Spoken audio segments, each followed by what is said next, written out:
Rate the bags from us. Start at Michael Kors. Rate the bags for us.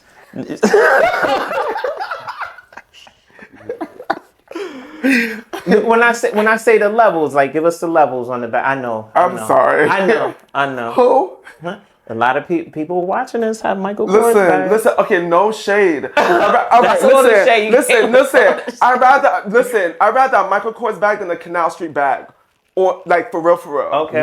Now you bugging. Now, dead ass. I'm gonna tell you why you bugging. You're right? bugging. Hold on. Here's what's gonna fuck people's heads up. Right. Go ahead. So, LV. Anybody that works at LV or fucks with LV knows that those bags are made out of canvas, right? Correct. Correct. Canal Street is using leather. They're using leather.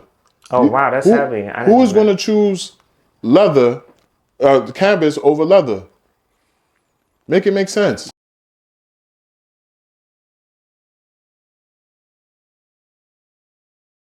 Please introduce yourself and what borough you rapping.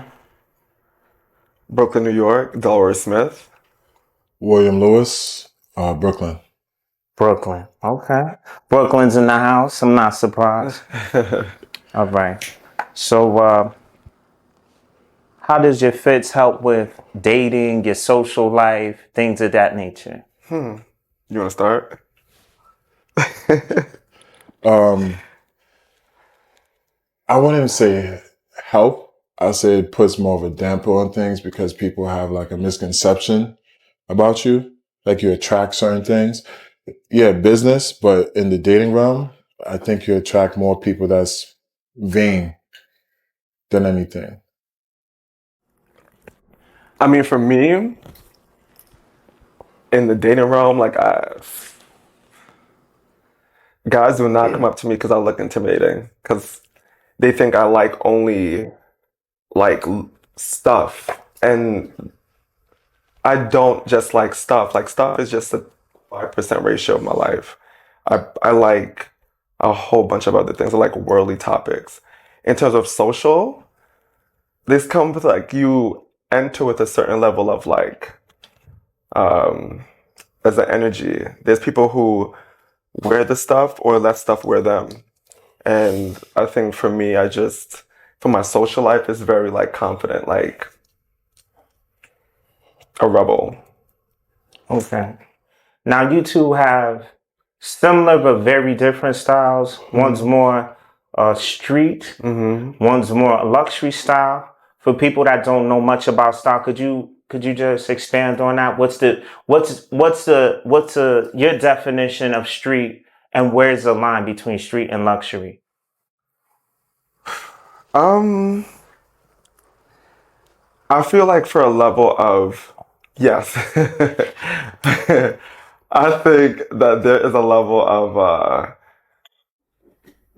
I think street influences luxury a lot. One won't be one without the other, to be honest. I mean, when we talk about street, it's not just like what you see, but it's what you hear. Like when you think about street culture, you think about hip hop, what they talk about in the luxury stuff that they have that we couldn't afford when we listened to their album. And then you have luxury that's, they buy into that that braggadocious situation of rapping because it technically is the same. Like luxury won't survive without street. It's street dictates what's gonna happen in fashion.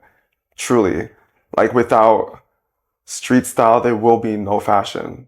That's my thought. But it doesn't get the recognition that it should. No. Never does. No.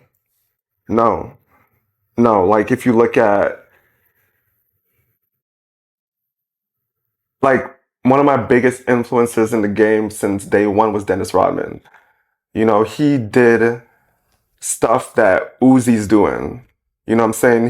He does stuff that nobody did. And people like that. Kim and Foxy before City Girls, before Nicki Minaj, before all that, and respect to everybody today, but like Kim and Foxy's talking about wearing shit that girls couldn't afford because they were still wearing Jordans. You feel me? So I feel like I think now we're getting respect, but not like how we should get it, to Will's point, for a fact. Okay. But I think it's like getting disrespectful. Let me not think. It is getting disrespectful. Cause like Prada and Bottega dropped something, those Carhartt jackets, right? The same thing, leather around the neck. How much did that go for, you thinking? 5,000, right? Mm-hmm.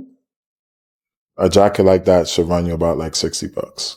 So when I see someone that is rocking something like that, I put more respect on someone that's wearing the 60 and put the time and distress it and did whatever they did with it to make it theirs versus someone that just bought something for a label. So it's a stretch here, but I guess everybody in the room could agree what Pharrell is doing as far as, do you feel that since he came from street culture, he should have kept his latest line a little bit more affordable versus what he's doing, $123,000 coats? $2 million bags. That's what he's always been doing. I like the thing with like people like that, when they touch certain things, the idea sounds wonderful, looks beautiful. The prototypes are beautiful, but the mass production first season might be all right. Everything after that is a downgrade. You know what I mean? It's like, why are you giving people things that are B grade and they're paying top dollar? Well, from a person that worked for that brand for 5 years, Louis Vuitton has set the tone for their clients to think that that's the right price. Louis Vuitton isn't like any other brand on the market. Like, no, it's a monster on its own. So Louis Vuitton doesn't even have to work hard to get clients. Clients buy into Louis Vuitton with a blink of an eye. It could be anything: a shoe, a card case, a coat, jacket, bag, whatever, a textile.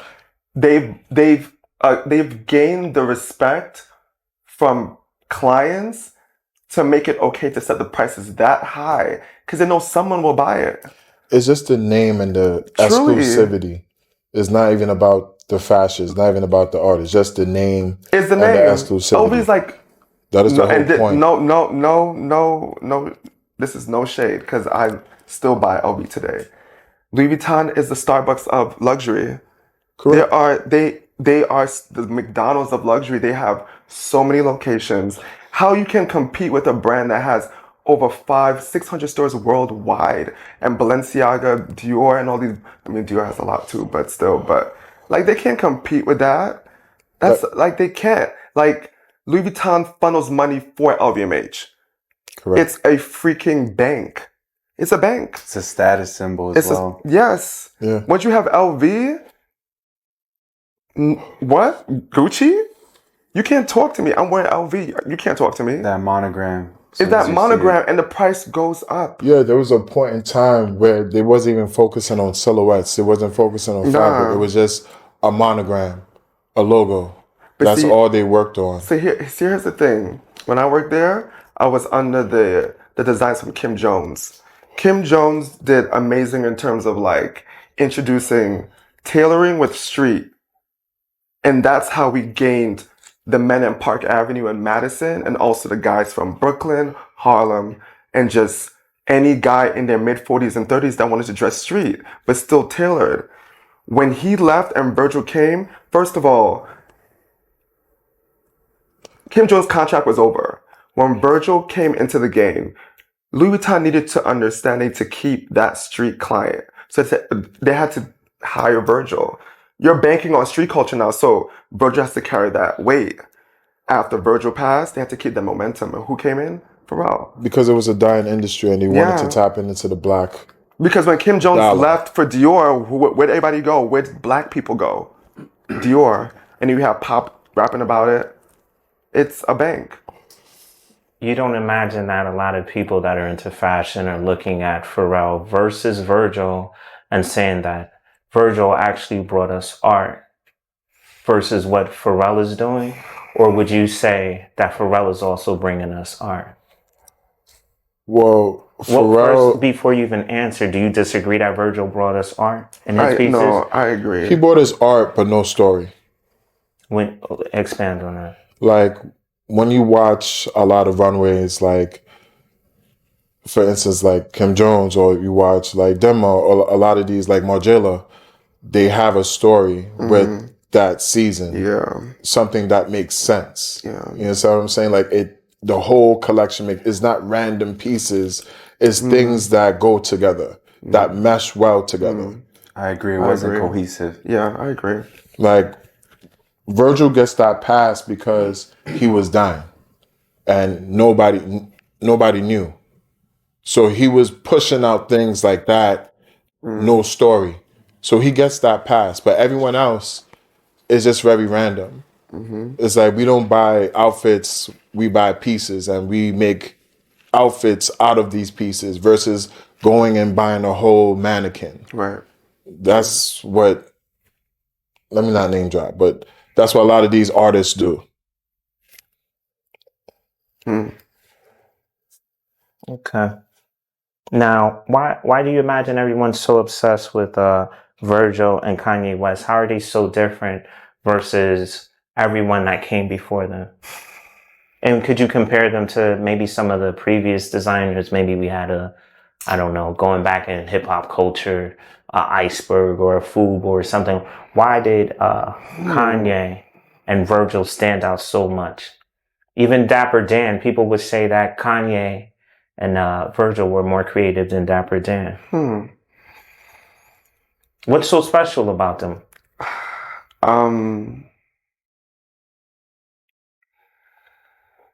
You know what it was, I feel, is that Kanye got leverage because not saying he's like Dapper Dan or better than Dapper Dan. I'm just saying in that moment when Kanye was really influencing fashion, because he was talking about it in his music, and we're young kids trying to get to that level of just luxury. So when you're sitting down with the who's, because truthfully, Kanye back then was probably the main rapper going to runway shows that you saw. Aside from Pusha, what other rapper was going to runway shows like that? Nobody. And not just that, he was, a lot of us, even hood niggas, they watch anime. A lot of the stuff that he was doing was Japanese anime. Correct. Look at the Good Morning. Look at the what's it called, Stronger video with Akira and all these brands, and working with Japanese brands over there.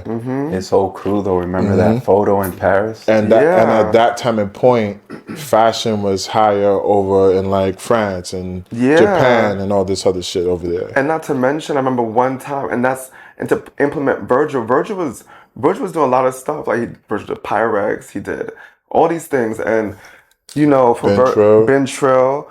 And then, whenever Virgil got into the game, he started mingling with Europe, like a lot. And I remember one time I went to Paris for work when I was working for LV, and I had to go for a runway show, and I went there and I was stuck in Paris after that because we had a snowstorm. And Virgil happened to be at this store called Colette that no longer exists in Paris anymore. It's gone. And when I walked in, I didn't even know why there was a line in front of the store, Colette. And I was just like, let me just walk in. Don't know how I got in, skipped the whole line. And I walked and Virgil's sitting there signing books. And this is 2015. And when I saw the kids in Europe fiending for Virgil, I was like, yeah, like this makes sense. This makes sense. And I think that's why people fed into them, because at that point, Black people were being seen in places that we never been. And that's what a lot of street designers that I knew back in the day, that's what they did. It was like a mindfuck. It was like a trick they used to do. they will actually send some of their brand or their clothes up there because over here, we're most likely to buy clothes overseas because it's overseas versus over here supporting somebody that's over here. Mm-hmm. So it's just like a mind fuck they used to do to people. Like we felt like, I truly felt like when Kanye rapped about it and like you saw him do it, raise your hand. Like you felt more comfortable going into like luxury stores, knowing like, I'm gonna buy something from here. I don't care how much it costs. Like, cause like that was the carefree attitude that Kanye brought to like the element of reality. Like, if I'm wearing it, you could wear it too. Like it's not just for people that don't look like us. You know? I don't know. That's how I think. How do you feel nowadays seeing people in Rick? Because Rick was never, it was never so main. Yeah. Rick Owens, for anyone who's listening who has not. I'm gonna just say this one thing because I'm gonna let him take over because there's a lot of Rick Owens. No. You're not gonna chicken out. No, I'm not chickening out. I'm gonna just say this. Okay, go ahead. People who know Rick. He's gonna throw me under the bus. Yeah, he tried to throw it on you. And it's on camera, so he can't deny it. Yeah. People who know Rick was wearing Rick 12 years ago. Yes. Or longer. Yeah. I think now that we have certain individuals who's really like making it more like just as popular as like Balenciaga. So like there are a lot of people that in the rap game, Uzi, like I respect him. Like he really makes, I don't know, he makes Rick Owens like fire. Like he makes it, kids want to wear it. You know? Who?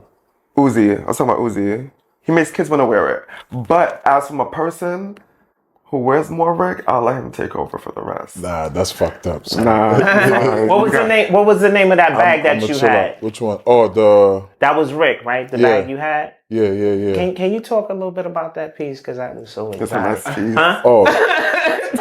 You know what I'm talking about, right? I've seen him wear it. So look, I do a lot of shopping.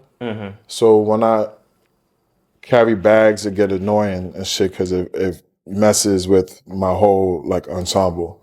So I saw the bag, and when I saw the bag, I said, "Oh shit, I could put what I want on the bag in the bag, and nobody would know what I have on me. You know what I mean at all? Because it's like being a personal shopper or a stylist, it gets annoying walking around with all these bags everywhere. You know what I mean? Like you're a Target. So I just put it in the fucking bag. Okay. And what's your favorite Rick piece? I know you got a lot of pieces. Or a couple of your favorite Rick pieces. Just describe them for us. Or some new ones that he ordered or we just got. God damn, so I'm telling.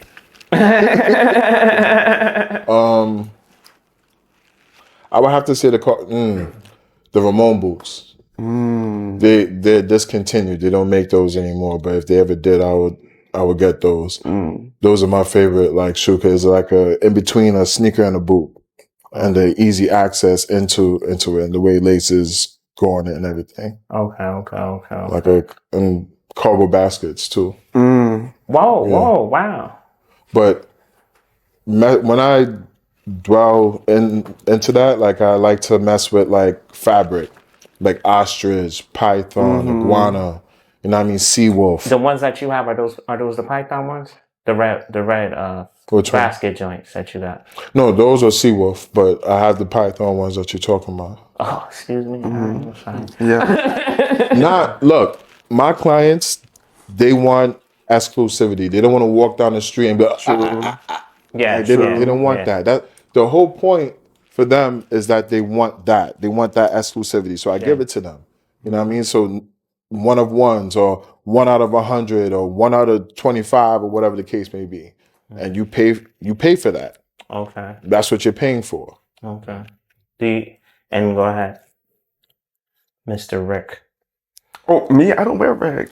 You don't wear Rick at all? Like I have maybe 1 or 2 pieces, but I don't. He's not a Rick guy. I have more everything of the under Rick the guy sun, but a lot of Rick. Like if I have pants from Rick, have a sweater, but other than that, I just don't know. Like, I like Rick, but I need to start investing in Rick. That's the problem. OG Rick, old Rick.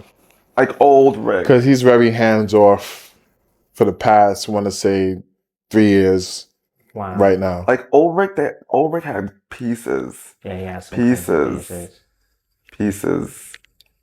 What would you say your favorite piece is right now in your closet? Him? Yeah. For me? Yeah. No, right. both of you guys. Oh, right now? God. I started diving a lot into like Raf. Like, it never like occurred to me until like I really started looking, because I want to say maybe 2019, I was in Japan and I went to this like spot. I don't remember the name of it, but it was like Disneyland for like fashionable people that appreciate art, because it was nothing but pieces. You don't see nothing that was on a hanger was bullshit. Nothing was a filler. Everything was hits.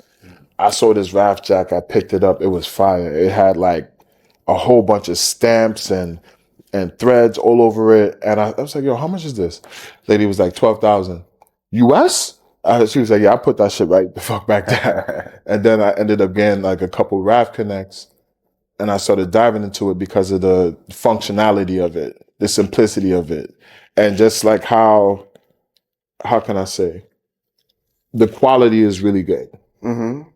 And when I get it, I alter it to how I want it to be. Like, I don't have it on me right now, but if I did have it, you'll see. It's a great answer. My favorite piece in my closet? And you can break it up too. It can be your favorite accessory, your favorite statement piece, or your overall favorite piece. Okay, favorite statement piece. Like jewelry and stuff like that? Yeah, you can break, because I know sometimes you might have a favorite hoodie or jacket or footwear, and there's just maybe that one piece that you love overall. Mm-hmm. So we can discuss, you can dive into each category if you like, yeah. Oh, that's Mr. $22,000 hoodie. See, look, now the interview is done. We're not. No. Don't leave. See, look. Don't leave. Nah, look. So I have a friend of mine that models and worked for for Raf a long time ago. Like, I have a couple of people that's intertwined within that realm. I told him I'm looking for this piece. He said, I got you. I said, all right, cool. He got me this piece, right? It's it's a Raf jacket, because they wanted to do a movie. I can't even self-say it because of the NDA and shit. Yeah. They wanted to do a movie. The villain had to have like 2 jackets, for the stunt double and for the villain itself. And I went and bought 2. I was looking for the other piece and he got it for me. And I had no clue of the price point on it until I started looking it up. So if somebody was to really come up to me and ask me, like, I've had people literally come up to me and be like, yo, I'll give you 5 bands for it right now. I'm like, no. I'll give you 10 bands for it right now. I'm like, no. Unless we're talking like 16 or maybe even 20, then we could do that, because it's art. Like, I made it look this way. And plus, he stopped making clothes a long time ago, literally like 2 years ago, right? Was it last year or was it 2 years ago? He said he stopped. A year ago? Yeah, a year ago he stopped, yeah. Do you imagine he'll start back? Or? No. The best ones know when to leave instead of being told to leave. Was his last collection that he did for Dior, they did the documentary on Raf? Was that his last show? I didn't even see Yeah, it was. That's why he cried. I have that picture in my phone. Yeah, that's why he cried. But I think he's finishing out Fred Perry right now. And like, I'm not mad at it.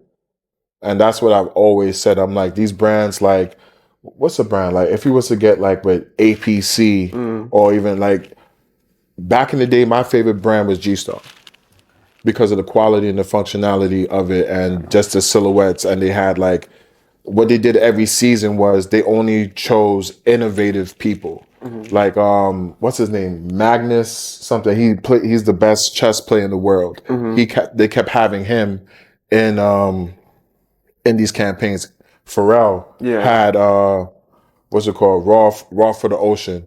The first collection, it was a hit because he was using something called bionic. Basically using plastic from out of the sea to make clothing. So basically that's a big tax cut for him. And plus he's saving the world and he's making fashion at the same time. That's cool. And I mean, he had this whole like gimp suit type jump off. Like the hoodie comes into a mask and everything. They got different artists to come and work. And then when he bought it, it became very kiddish. It became a lot of prints. It became a lot of plastic. It stopped being denim. It stopped being red listing. It stopped being a lot of things. And it just fell apart. He was doing the whale graphics and stuff. Yeah, it's like him coming in for a pop-up or a collection, that's cool. But him for the entirety of something, it is very kiddish. Because remember, like he eats Pop-Tarts and shit. Like no shade, no. I love Pharrell. Swear to God, that's my guy. You know what I mean? Swear to God. That's my guy. Peace and love. What does this mean? I forgot. Forgive me. I'm a Star Wars guy. I'm not a Trekkie. You know what I mean? But it gets very kiddish. Like no grown man wants to wear like polka dots and all this. It's like, you know what I mean? It sounds cool. You know what I mean? But not for the entirety. Yeah. Ice cream.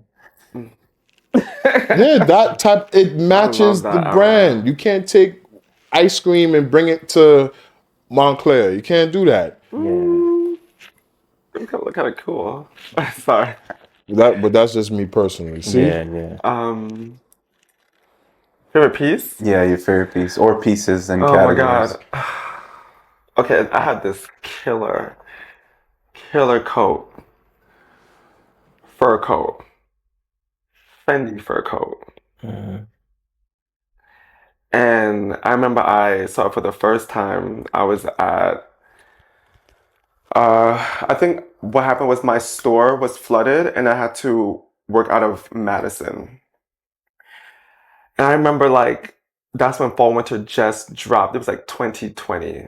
Fall Winter Men's just dropped, like Runway. And I'm looking in the back because I'm trying to figure out what pieces just came in so I can like give to my clients. Like I need these Fall Winter pieces now because I have credit cards on deck. Like I need to bring these. And I go downstairs and they're unpacking a coat. And this coat is like packaged like crazy. And I'm like, is this women's? It's like, no, it's men's. I'm like, men's? Like, we have a men's fur coat here because it's rare for a man to have a fur coat. It's hard. Like, they'll make everything for women, like Bobcat, Chinchilla, like Lynx, but they don't make anything for men. And if they make something, it's just like one. And if they make another one, it's like, But this one was fire. And I was just like, oh, let me see it. And it's a multicolor Intarsia Shearling coat. You have it? Yeah, I have it. May we see it? Yes. Yes. Go ahead. We'll keep them entertained. We'll keep them entertained while you're going. Well, Nigga, you can't explain to them what it is and you have it a couple feet away. sorry. You could literally grab it. Let's see. Am I wrong? No. We could talk while he pulls it. While he pulls it, I will, because I got some questions just tailored at you. What's up with stuff like Hubane with the drippy glasses, stuff like that? Who decides war, things of that nature. How do they fit in a big in the picture? Shout outs to them. Yes. Who decides war? Yes. Bravado, he good dude. I like his collection. I like what he's doing. Love it. Yeah. For me, I feel like he should do like two sides. Explain. Meaning like, you know how like, let me talk in Rip. There's mainline and then you have Dark Shadow. Dark Shadow is like the Ramones that you see the girls be wearing and it be nylon and stuff like that. It's slightly cheaper. Then you have the mainline. where you have the fabric, where you have the silhouettes, where you have like I said, the functionality that makes sense, like real calf, as you would like say, skin. as you would say, PC pieces. Yeah, PC pieces. Yeah. Yeah, PC pieces. PC pieces. Yeah. So you think he should have two? He should separate it into two lines. Yeah, I think he should separate. What, into to two make it lines. more exclusive? Yeah, You because don't it's feel like very this mixed. junction as exclusive? It's very mixed in. It's very mixed in. Cause I'd be like, yo, this is too high maintenance to be next to this right here. Like the detailing that he puts into his jeans, I see him being the next Tavaniti, the next Avizu. If he keeps this up. Now, we're in this area. I know you guys travel. Has it spread outside of this area? In terms of? What you mean? Do you see people outside of the metro, New York, New Jersey area wearing it? Yeah. We've And outside of like LA, outside of the... You talking about the world, or you talking about just like America? Around the States and stuff, see people? Yeah. Okay. Yeah. Do you feel that it's going to take the place of tiers? Because a lot of people wanted denim tiers. A lot of people wanted denim tiers to be who decides war. Yeah. A lot of people wanted that, and it looks as if who decides war is going to really take the place of denim tiers. Do you guys feel the same, or am I reaching here? I think it already had to me personally. So I never saw the hype behind denim tiers. No offense, like no hate towards the brand, and it's just not me. My kids aren't going to like you, but go ahead. Daddy business. I'm not into denim tiers. Like, I have to say this. Like, I'm a clothing whore. I just hoard clothes because I love clothes. So when I saw denim tiers, I just liked it because it's like, I like print. And I'm just like, and they look like they fit well. So I'm just like, for me, when the fit is good, I'm thinking about style, what I compare with my closet. So I appreciated the fit, the print, as well as the washes. Like, not too many brands can do washes good on jeans. So I appreciated that. So I was just like, the Levi 511s. I know, still, like, it's cool. And I fell into the hype. Like, am I bugging? No.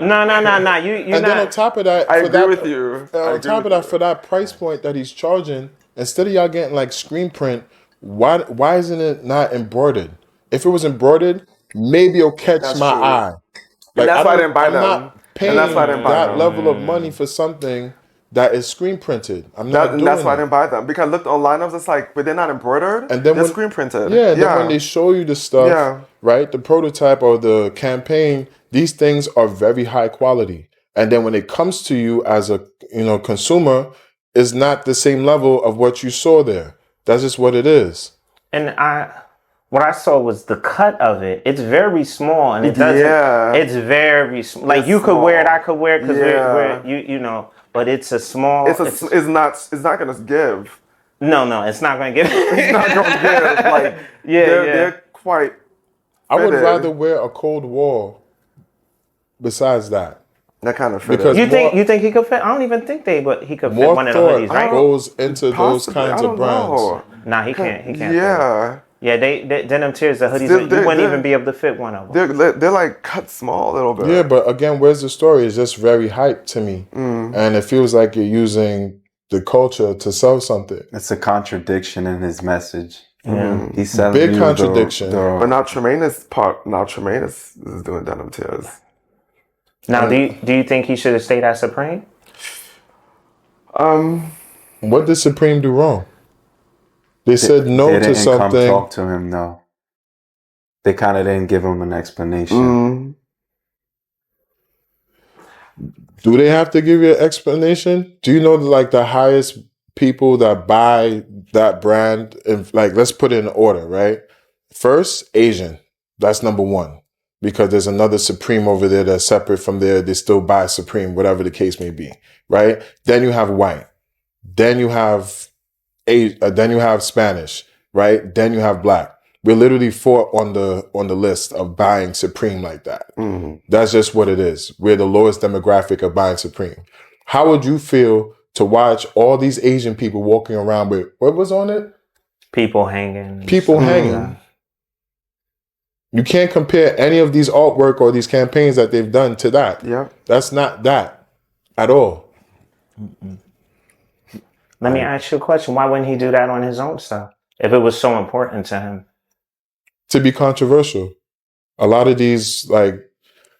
Do you think it's coming on his stuff? Yeah, listen, they just want to be celebrities. That's just what it is. They're not even paying attention to the brand. They just want to be celebrity adjacent.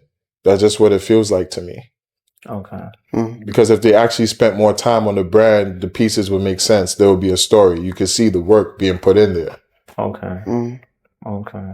And we all feel who decides where is doing that. Yeah, absolutely. Okay. Absolutely. He just keeps setting the bar higher for himself, and he keeps like, what's another brand? Carlton Yaito.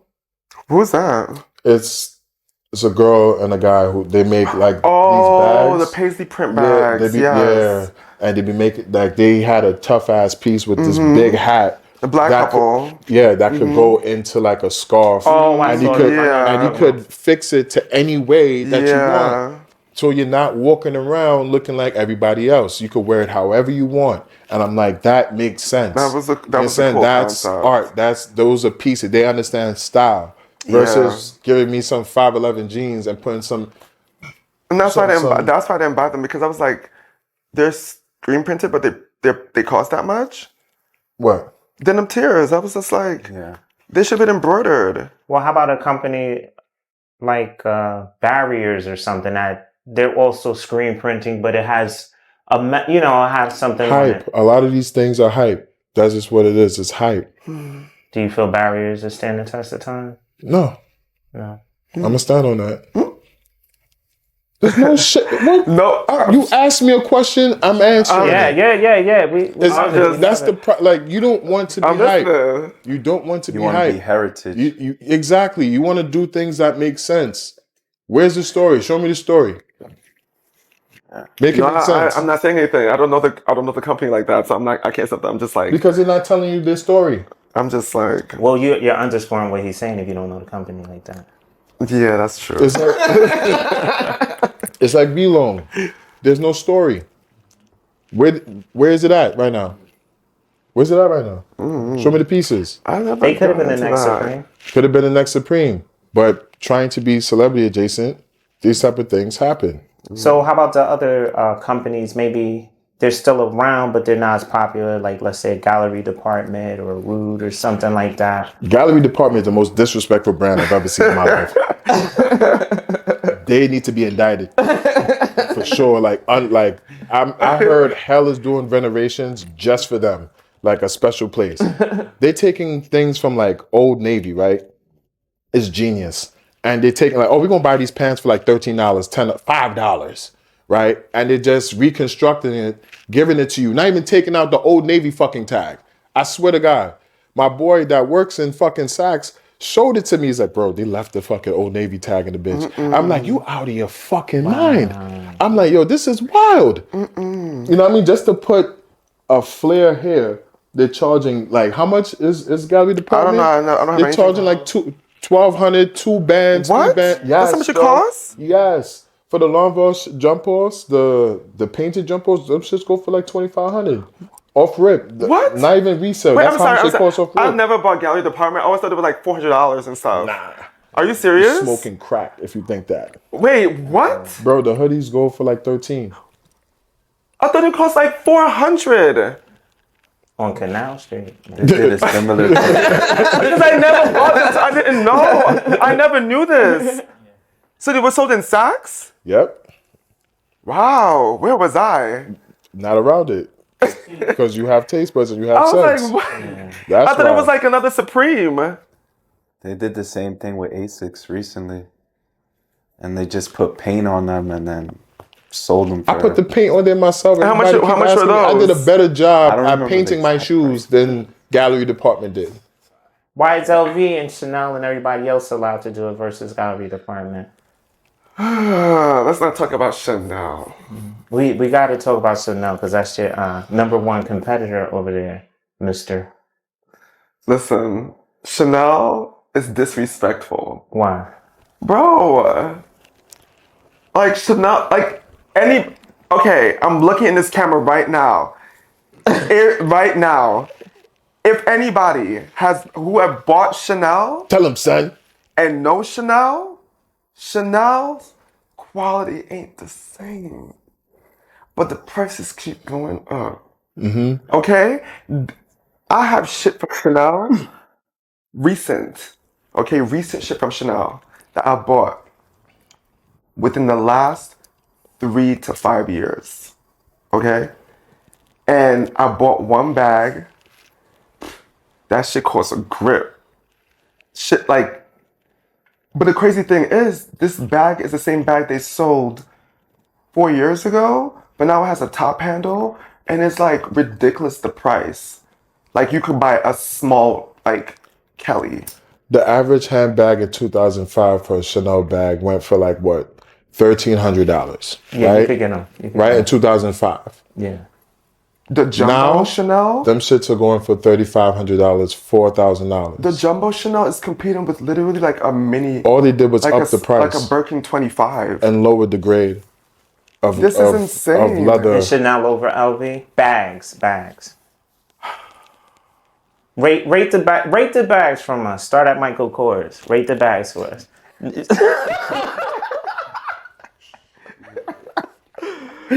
When I say the levels, like give us the levels on the back. I know. I'm sorry. I know. Who? A lot of people watching this have Michael Kors bags. Listen. Okay, no shade. That's a little shade. Listen. I'd rather Michael Kors bag than a Canal Street bag, or like for real. Okay. Now you bugging. Now, Not dead ass. I'm gonna tell you why you bugging. You're right? bugging. Hold on. Here's what's gonna fuck Yo, people's that's heads up. Right? Go ahead. So, LV. Anybody that works at LV or fucks with LV knows that those bags are made out of canvas, right? Correct. Correct. Canal Street is using leather. They're using leather. Oh wow, that's heavy. Who is going to choose leather, canvas over leather? Make it make sense. They want the experience. You get the orange box. They're taking their whole swag. They're taking their whole designs off of Canal Street and putting it on the runway. Gucci did these football jerseys that was selling on Canal Street for fucking $60. Now they're selling these bitches for like $2,000. These new Tims that just came out. Them shits been on Canal Street. Oh, the LV one? Them Those shits Louis been Vuitton on, ones? Bro. been on Canal Street. First of all, Nobody even paid them no mind. First of all, I have something to say about Used to that. see. Okay. Wait, you didn't escape the bag question, by the way, Mr. Michael Kors. Go ahead. Oh, that's ew. Like, okay. When I was a young lad, is crazy. That's I had Michael Kors things. But when I tasted other realms of luxury, I was like, never look back. It's just, so next was LV. Like LV is like, everyone has to have an LV bag. Like that was the thing back in the day. Everyone had to have one. Everyone had to have one. Because why? It was everywhere. Everyone had it. They had the little coin purse. Oh my God, the Porsche Clays on the front of the pants and stuff. Yeah, and yo, you can't even. Everybody in Brooklyn, Harlem, Bronx, Queens, Long Island, the South had an LV belt. With the coin purse in the front. Like everybody had an LV belt. If you didn't have that, you had sunglasses. You had the Porsche Clay.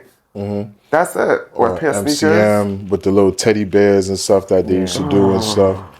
Like I had this one client, he wore nothing. Like, remember that dude off of Martin, Jerome? Yeah. Oh. If you pay attention to his whole like fit, it's nothing but MCM. Like on some Dapper Dan shit. I was like, yo, Martin was really spending his money to like do that skit right there and complete MCM. He wears more MCM than Jerome. Kid you not. And I had to like scorch earth to like find it. Now, since you brought up Dapper Dan, how did you feel about his Gap? I think he had a collab with the Gap. Yeah. He also collabed with Gucci. How'd you feel about those? And how do you feel they were received? I'm not get your money, black man. You know what I mean? Do you? You know what I mean? But have morality as well. What do you mean? Is moving in those realms. Just know when you're being used. You know what I mean? Like you have to take a stand at some point. You know what I mean? When it comes to dealing with these big white conglomerates like this. Okay. I think for Dept, I think for Gucci, like he really made it feel like, I'm talking about as like a fashion history standpoint, he made it feel like we're back in like the 80s again in a good way. Like the way he was making things remind me of like what he used to do back in the day before it was legal per se. Yeah, but these are the same people that was literally suing him Yeah, and absolutely. taking his designs and putting it on their website. Yeah, true. There's jackets, there's bags, there's a plethora of things that I've seen that he made that they put on their shit. And only because of that runway incident with the girl wearing the puffer jacket was the reason that they gave him an opportunity, because everyone was fighting for him. So I definitely understand that. The Dept thing for the Gap thing, I mean, I understood why it was necessary. Personally, I didn't, for me, like obtaining it to buy, I mean, no. Dept is innovative. If you look at the Yeah, Gap, no, I they liked only it. put innovative people Yeah, in these no, I campaigns. agree. I didn't want to buy it because I just felt I needed it. Because I'm a type of person, if everyone has it, I don't want it. But I like it for everyone else.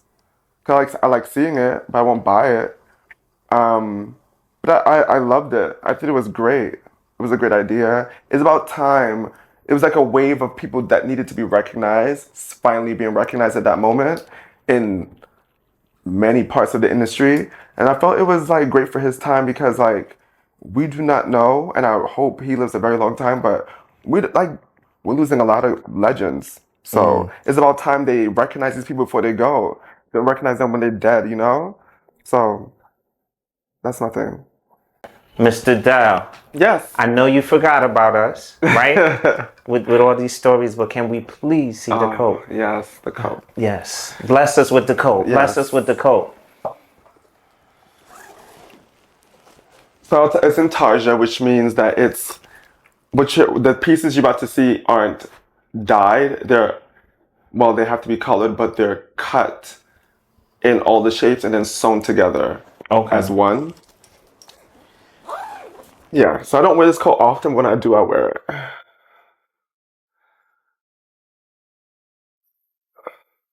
This is the coat. Okay. Yeah. Try the motherfucker Let me see. on. Let me see the front of it. The front. Turn the front. That's a beautiful piece, man. Yeah, that's a dope piece. And let me, before you put it on him, can I see the inside of it? Yeah. Inside is complete leather. It's leather? Yeah, inside. Oh, that's crazy. Inside is complete leather. And the outside is complete shearling. And if you look at the bottom, they've sewn on the same way. It says Fendi at the bottom. And there's little FF sewn everywhere. Oh, that's heavy. Yeah, so it's one of my many coats. Yeah. Yeah, that's crazy. Yeah. That's crazy. Now, how would they make a piece like that? First off, it's I feel like I'm sitting on something. Oh, the hair. So basically, if I can remember, they basically it's sheared shearling and they cut it in all these little pieces, and you see the binding inside. It's like all sewn together. So theoretically, the timeline for this coat is extremely, extremely long. And so for that to price this coat at $30,000. So Good, Muta. yeah, for 30,000. And so I got it for a way smaller deal because there was a sale, and Now Will has a $22,000 hoodie. Yo, leave me alone. Leave me alone. And I saw it, I was just like, yes, I have to buy it. And that was the only piece that I bought from that sale because everything else was like mediocre compared to like, why would you why go for like a Bugatti when you can buy like a fucking yacht? Yeah. That's definitely a nice piece. Yeah. Now, does it the times that you wore that out, did anybody recognize it or ask you about it? Yeah, I get asked about it a lot. When I first wore it, I went to this dinner during Fashion Week in New York. That was the first time I wore it. It was February and it was freaking cold. And that was the first day I wore it, and I wore it with I remember the outfit. I wore this coat with a red silk like bowling shirt from Louis Vuitton, silk red. I had monkeys embroidered on it with bamboos, and then I had pants on that looked like puzzles that I got from opening ceremony from this designer called Walter Van Beurdenbach. And then I had a women's Dior bag in burgundy, and I had these Prada loafers in Swarovski crystal. Oh, wow. And I had these olive green shades, or like these 60s kind of square shades that were like see-through, like forest green. And I wore that. And I was just like, what the fuck am I doing in this coat? Like, and I was like, no, you bought it. Like, you shouldn't be afraid to wear it. Like, just wear it. And I wore it, and yeah, it was a lot of compliments.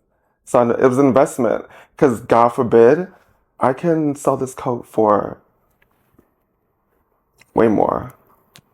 You ever got any unwanted attention from any of the pieces you guys wear? All the time. Who gives a fuck? All the time. But like, you live for yourself. Like, people say you only live once.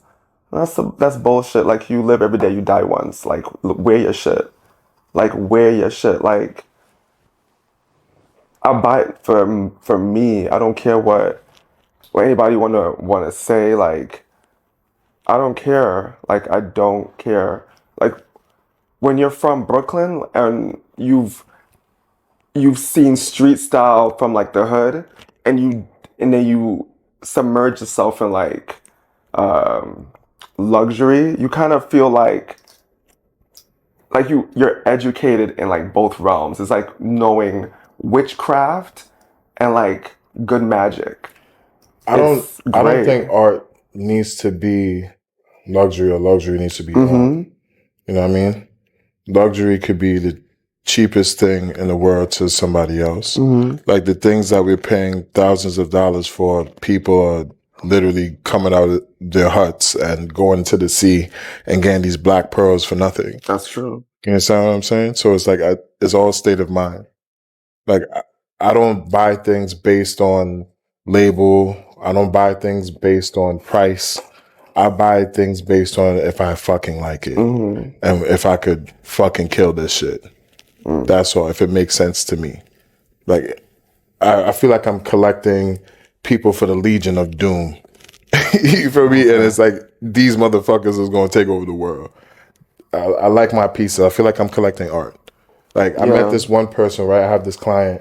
I have so much respect for Octavia. Since I want to say like not 19, but like late 2000s, not 2003, she started collecting nothing but Comme des Garçons.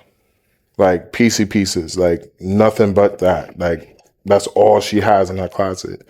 And she has it by the year in her closet, going like all the way out. I was like, yo, this shit is mud. This is madness. It's like having your own personal archive. And that's what a lot of people do, like, especially with like Raf. Like, they rent their clothes out. So when you have like people like ASAP, you see him with this Raf jacket that's like 100 bands. He's renting that. You know what I mean? Because it's only about like 100 of those that's in existence If that. because it's like Runway or Sample. You know what I mean? And they rent it out, and it makes sense to rent these things out. That's what a lot of these stylists and personal shoppers do. They collect pieces over a period of time, and people want to borrow these things. All right, pay me for it. You want to use it on your shoot? Use it. Pay me. That's what I do. True. Now, It's not just going to sit there and rot.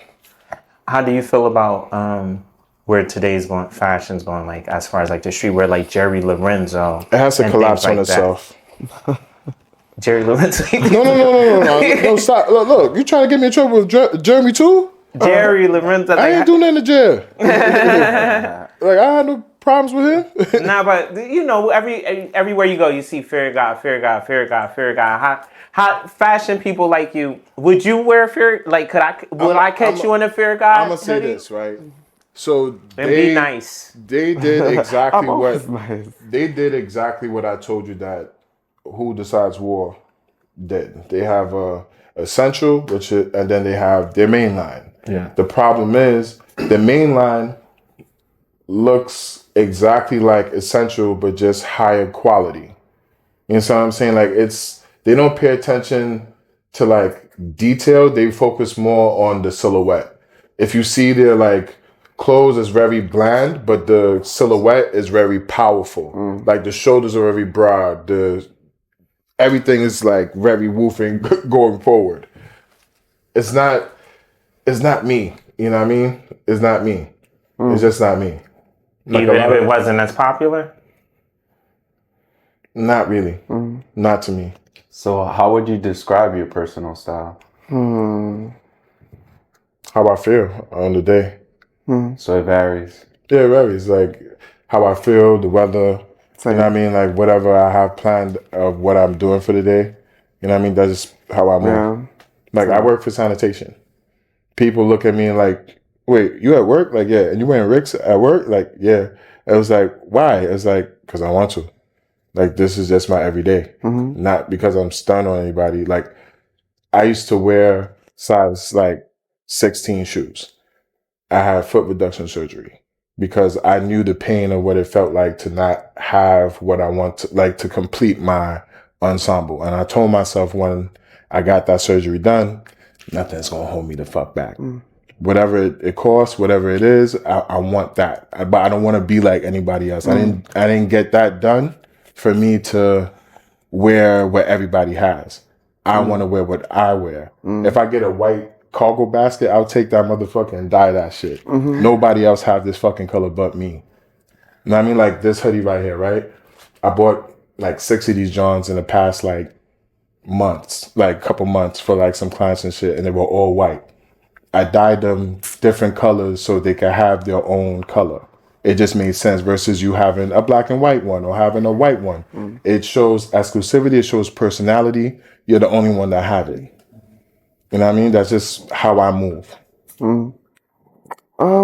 Same feeling. My look varies a lot. Yeah, he's very versatile. I'm very, like I can wear literally anything. Like there's moments I've worn. Michael Kors. Michael Kors is for the horse. No, but there was a moment, like for instance, for like one of my recent outfits. One time I had on a pair of knit pants, black knit pants from Fendi, and I had Fendi clogs in dark chocolate, like actual wooden clogs, and I had like a cardigan that was passed out from my grandfather, like, or my grandmother after they both passed, that I wore that I still cherish to this day. And then I had probably like a bandana tied. I had a Bottega bag, like a leather, the sardine joint. And I just wore that, and that was like one moment, but the next day I could wear like a full sports bra and a hoodie with baggy jeans and combat boots with like a baseball hat, like still like and then next day I could wear tailored pants and like and be natural with it. And just because, like, for me, it's just like, I've always been fascinated with, like, I'm talking about 10, 12, 15 years ago. Women always had a lot of choices. Men had shirt, pants, jacket, tie, shoes, shorts, polo, sweater, hoodie, sweatpants. Okay.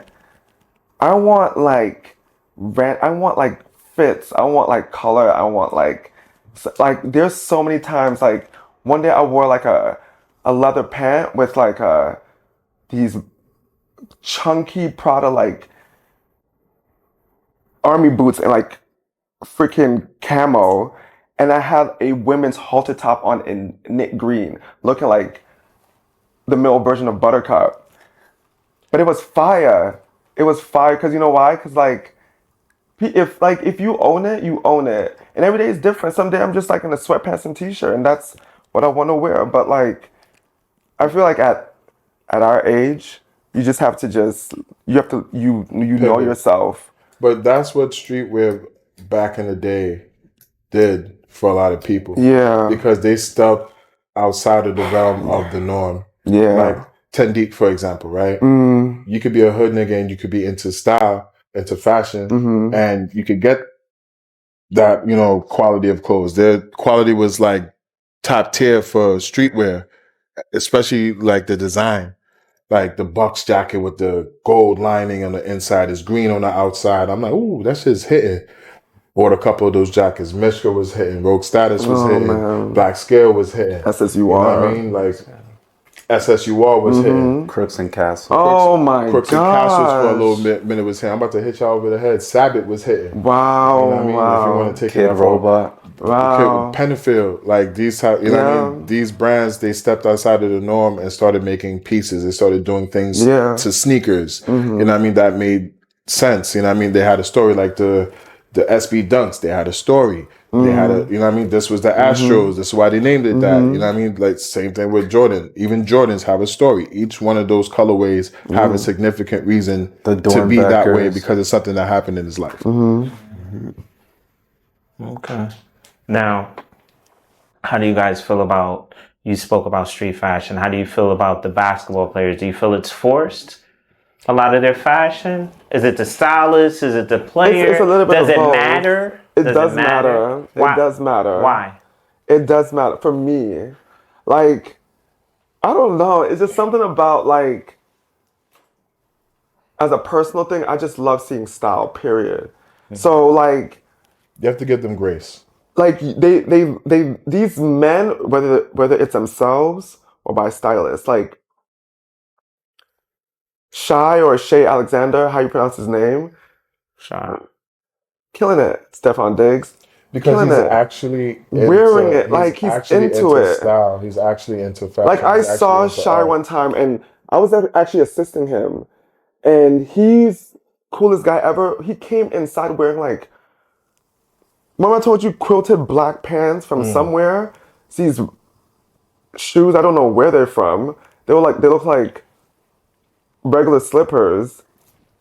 He had a jacket on and this jumbo suede Chanel bag from Pharrell collection. I'm just like, The stuff he usually wears is from Runway. it's runway And pieces. he dresses understands it. Himself Like, too as well, even though he does have a stylist, but he also dresses himself. Stefan Diggs gets it. Like, The problem is you have a lot of stylists, like they like the stylist, they like the way the stylist dress. Yeah. And they want to mimic that stylist. And the stylist is taking their whole look and putting it on this person. You know what I mean? And it doesn't fit their look. Instead of getting to know them and knowing what works on them and, you know, what they like. I mean, like, I feel like just in style in general for like these players, I think it's, I mean, yeah, we both said it's necessary. I think they need to be recognized for having like something other than their talent. Like they can actually look good in clothes. And it's good for business because now, you know, they know that these big brands have their sizes and we're catering to like actual men, you know, like these men are tall and big. Also, like I said, you have to give them grace.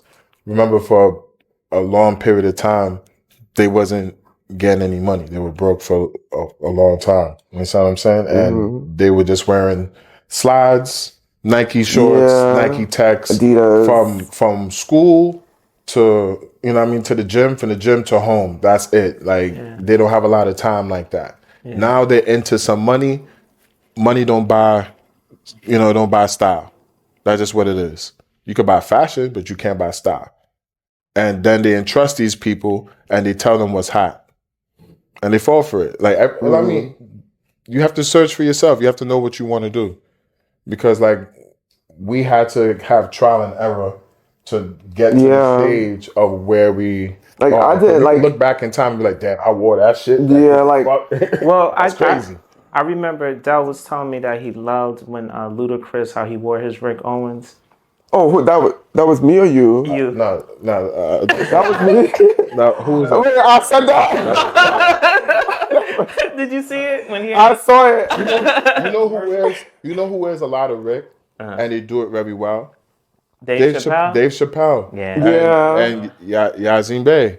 You know what I mean? They do it very, and it looks good on old people, and people low key don't know. Like, his muse is Lamy. Yeah. She's of elder age. Yes. And he makes it for comfortability because you're able to carry a book, a passport, a sandwich, and your keys, and that's about it. On each one of his clothes, that's what they could carry. That's why you see those pockets there and those fashion and man, you put your cell phone or whatever in these places. So you don't have to carry a bag because he don't like bags. Now, how do you feel like the reason I brought up Ludacris is when somebody just has no idea and they'll just throw the whole mannequin basically on? I mean, listen, they gotta get their money too, the stylists. They trying to get paid. I get it. But also, like, from a stylistic standpoint, I'm just like... But sometimes you just need something in the moment for, like, the job is just like... Yeah, but that whole ensemble did not match the commercial whatsoever. It didn't. At all. It was... that was the first thing I recognized when I first saw the commercial. I'm like this. What is he wearing? And like... Yeah, no, seriously. I was like, what is he wearing? I'm like, wait. Bro, from head to toe. Yeah, and I had to rewind it back because I was like, wait, is this a music video? And I rewind it. I was like... It looked like the Marvel Universe when you go like no shit, this, I was kind of high when I saw that. And I was just like... What is he wearing and why in this environment? It was very off-putting. Well, they trusted the wrong person to put him, you know what I mean, to do the job. It was like a snake in a baby carriage. Like, what? Correct. Yeah, oh my God. Like, for real. I'm just, So, like, just to change it a little bit, what defines, like, what are luxury brands? Like, what defines luxury? Like, you know, Goyard, you got Goyard, Chanel, like... You know, it's... Quality. Yeah, but it's also, like... But I'm saying the brand. Like, what makes a luxury brand? So, that's what I'm saying. It's... Everyone has an individual concept of luxury. Your concept. Yeah, I think, like somebody... I shouldn't say this. There are certain brands on the market that I would never see as luxury. Like, ever. And they're luxury brands, but I would never, like, ever. Give us one. Okay. Like, I like other people, but I'm not a Versace guy. Like, I don't wear, like, no. Like, no. Like, old Versace, yes. Yeah. Like, that, I'll eat it up. After he passed away, it was just... I just, like, and when, Donatella, I love her. But, I'm trying not to be rude. I love her, but I think things became repetitive for me. And I do not like repetition. I like newness. Like, wow me. And that's for me, like, the concept of luxury is, it's what can I get from this item in terms of, like, style purposes? Do I truly love it? Does it evoke emotion in me? Like, I'm a Scorpio. I like to see things at all aspects. I like to know the grit of everything. So for me, I like to see what's out there. And yeah, there's a lot of players underground under luxury that isn't recognized, and people don't tap into them. They just know surface level. They're like, oh, Chanel, this, that, and the. Yeah, they're luxury, but there's a whole nother sector below these underground brands that are on fire and no one knows about them. You know, there's really good things, not in just America, but other countries. You know? Yoji counts as luxury to me. Yeah. Margiela counts as luxury to I me. love Oh man, I saw the Margiela. Margiela joint you had on there. Like, I love counts as Margiela. luxury What's to the me. name of them with the split toe again? I forgot what the Oh, name. The tabbies? tabbies. Tabby. I'm not. Yeah. I do I the have tabby two sneakers. pairs. They are but they look great. They look awesome. Who else? There's a lot of brands that are luxury, you know, but and there's brands that, you know, we can't forget about. Like there's brands like Cartier that's Most luxury. Japanese brands is luxury Like, to me. I'm sorry, Tiffany's is luxury. You still didn't do the bags though, bro. Oh wait, what bags I? No bags. The levels of bags. Oh, Chanel or Louis. I'm not forget the Michael Kors. I was just bugging. Chanel, Louis. They're both in different categories. Like for LV, like they give they know how to tell a story through the collection, and they come out with different shapes and colors and everything, like every month. Mm-hmm. But then Chanel just comes out with like, I mean, they're overpriced. I will tell you that much. But Chanel comes out with like beautiful colors, and like these pieces are like a piece of art. When you look at Chanel, like every girl wants a Chanel bag. Chanel's like a high-end Kate Spade to me. Wow, that hurts. The fuck? When did I say that's wrong? That hurts. Kate Spade, bro. It's true. They have. There's nothing wrong with Kate Spade. They have traditional bags for like Yeah. people that want to be professional and they Yeah, wear yeah. these things. It's not. True. You know what I mean? It's not too spicy. It's just like a. It's just calm for the palate. Do you feel like they'll be here going forward? Like, where's fashion going in the next couple of years? Do you think it'll go far? It'll stray away from like a Chanel and Louis and feel like stuff, it or has they're to- just always going to be there? I feel like it has to implode on itself first. It's It's just a mess. for me. It's cyclical. mess. Like I feel like I'm seeing things that I've seen 10 years ago or 12 years ago. A lot of repetition. There's some brands that are doing amazing that I love that I think they'll sustain over the next 5 years. Like Loewe, I think they'll be. Loewe's killing it. Currently, right now, because what I see on the market, Celine is doing amazing. Louis Vuitton, because of course Pharrell, and because of the pop-up, and they have hype, and they can push men's product, and you see actually athletes in them, performers, entertainers, and also Bottega. Bottega is, you know, everybody wants Bottega. Like Bottega is like the new. There's a joke in the street. The new it girl. It's that girl. Like Bottega's getting its moment, and Because that's what luxury is. it's you know not. And I'm not being biased, but when you truly go into a Bottega boutique and you truly like touch the things and like really look at the craftsmanship, some shit on the market is just like trash. It's all like, And it's quiet too. it's quiet luxury, but it's just like, if you know, you know. People who know Bottega, when they see you in Bottega, they like, you can't deny the power of Bottega. Bottega is like, I've been doing this longer, but also like, I'm new to the game, but also like, even though I could be old for the old people, I'm kind of cool for the young people. You know, everybody wants Bottega. People in their 20s want Bottega. You know, everybody wants Loewe. Everybody wants Celine. You know, Prada. Everybody wants Prada. Prada will always last. Louis Vuitton will always last. And there's certain brands that's just like Burberry. No. And how do you feel about, you know, we're all into fashion when people say that fashion's not masculine? I think fashion is genderless. Thank you. Thank you. Okay. I'm sitting here with my nails done. Tiana Taylor is a perfect example of that. Yeah. She looks amazing. Tiana Taylor is And incredible. Men's I knew clothes. she had it from since my Super Sweet 16. She always had it.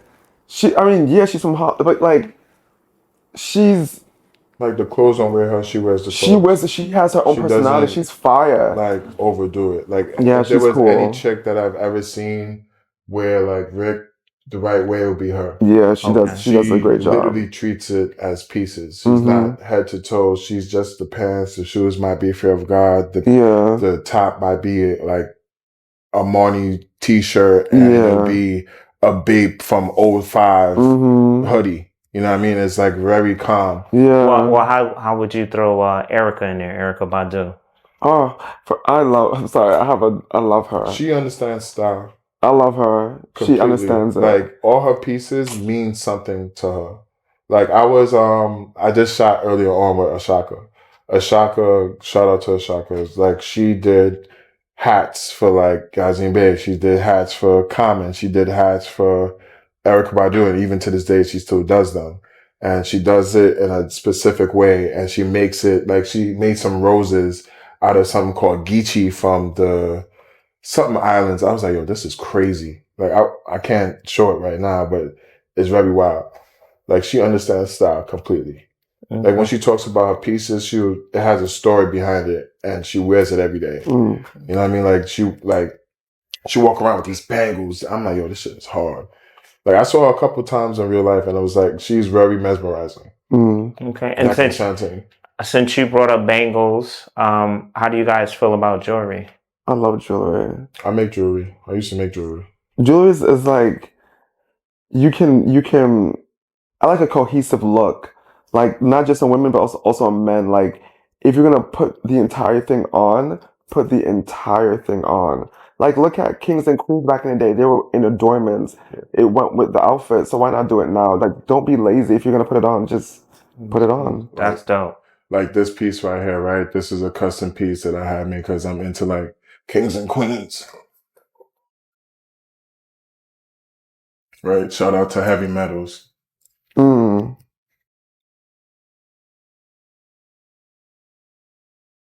That's real dope. And listen, since we're getting near the end. I know this is usually the first question, but how'd you guys get your start in fashion? First of all, I went to school for business. I didn't think I was going to be in fashion. I always loved fashion, but I loved art more. My first retail job was, long story short, my first retail job was I was working at Abercrombie & Fitch. And then afterwards, I moved on to Tommy Hilfiger. And then I got recruited for LV at the age of 21 and 22. I was happy to be there, didn't know anything, and I ended up being very successful there. And then after that, I just branched off to Fendi for 5 years, and then I'm at Bottega for 9 months. But that's how I got into luxury. It was just like, I always knew I wanted to be in it. It was just, I didn't know how to, and that was a blessing from God, honestly.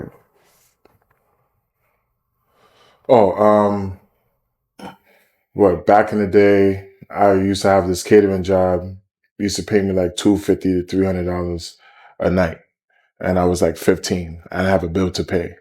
You give a 15-year-old kid $300 a night, he's going to go crazy. You know what I mean? So I was buying like... Back then. Yeah, back then. So I was going to like Ice Cream, BBC, Irizu, Nudie, all these places like Atrium, Meads back in the day, Boundless, and just buying stuff. And I gained a relationship with the people there. And over a period of time, they gave me discounts.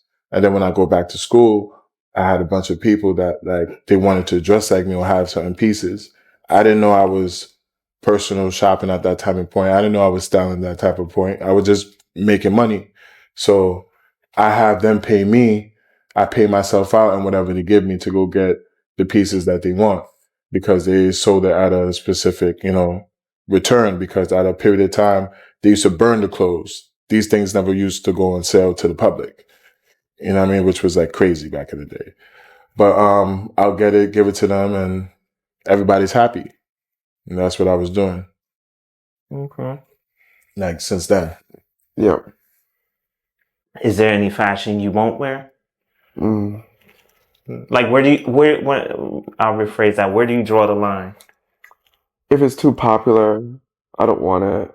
Oh, so you're a real fashionista. Yeah, like I did stuff on the market, even in luxury, that I see people like. I'll be like, oh, in a matter of 3 days, if I see it too many times, I'm over it. Like I'm very like, I don't want people to have it, and sometimes I may have what people have, but I'll wear it differently. You know, I like to wear men's and women's clothing on all calibers. Doesn't matter what the price is.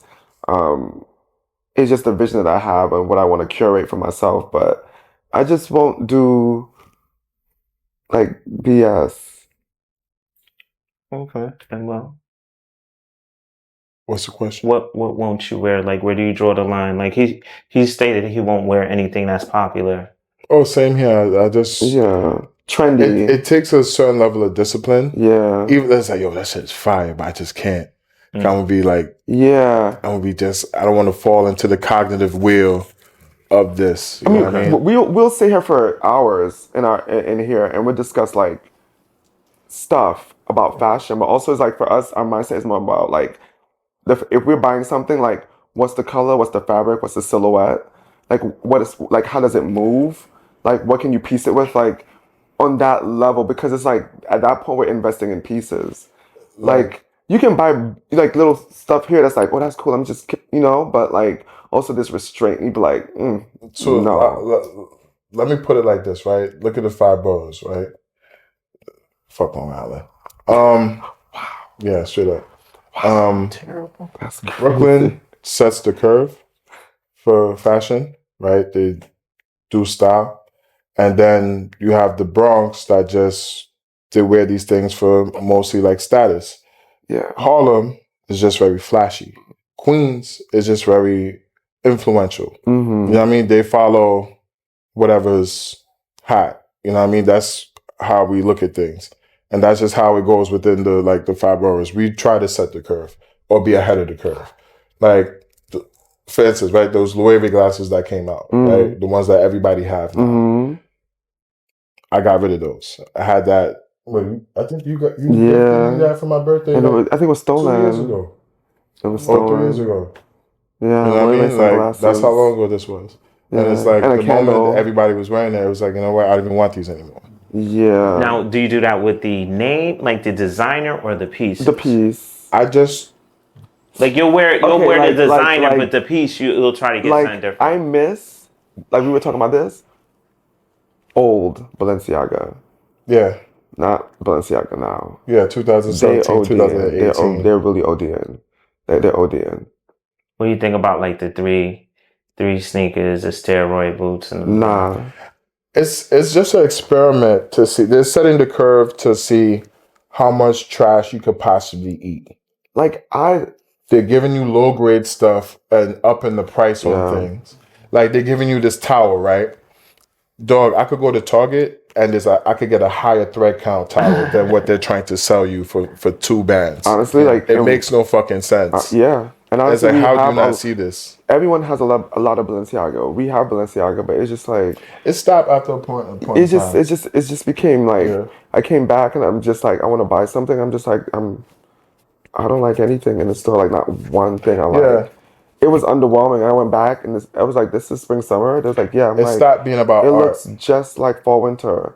Like everything looks repetitive or something I already own. That's like Rick Owens now. This is why you see a bunch of like collabs. Like I told you, like he stepped away. So they're doing these money grabs that's very lucrative for them because they understand the exclusivity and the want for it. So he's doing stuff with Champion. He's doing things with Reebok. He's doing things with what else? He's doing things with Montclair. He's doing things with Converse. And these are all money grabs. And there's not a lot of design that really goes into it. He'll just change the laces or add an extra bump on the stuff, and that's it.